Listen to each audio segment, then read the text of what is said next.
Sa tingin mo, mapagbabati mo kami ng Rona na yun, well, nagkakamali ka. Dahil pati yung negosyo namin, naapektuhan na. Hindi pa pwede maayos yun.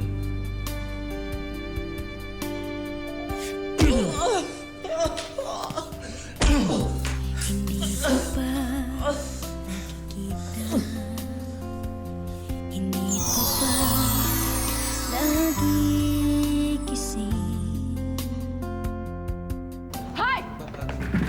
Babaeng hilaw! Alam kong hindi nagkataon lang na pinasara ng City Hall yung business ko kasabay ng pagtayo ng sayo. Pagsisisihan mo, bumalik ka pa sa buhay namin! Alam mo, pinagdusahan ko na yung fake accusations niyo sa akin, no?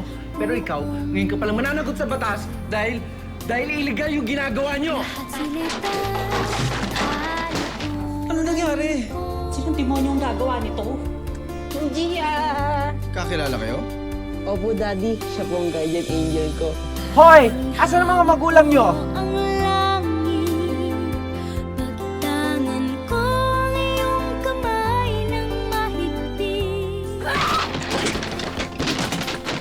Ano gagawa mo? Puso'y sa'yo ko lang Batman! Ginagawa mo dito?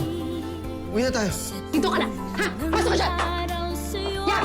Diyan ka! Talagang takaw gulo kang bakla ka, no? Hindi niyo makukulong si Matmat kagaya ng ginawa niyo sa akin. Nasira mo na nga ang negosyo ni Gia, di ba? Ano ba pinuputok ng butsi mo, ha? Wala pa rin tayong pera, gunggong! Dahil dyan sa pagkaadik mo sa online sugal mo!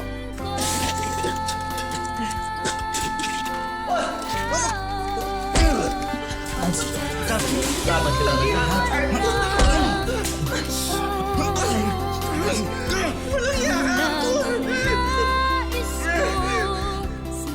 Sa pagkikita nila muli ni Rona, gagantihan ba niya ito o itatama ang landas ng dati niyang estudyante?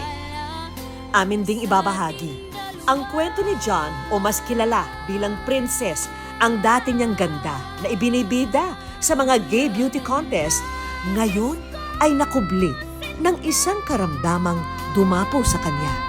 Hahamulin lahat ng mga tala para sa ating dalawa.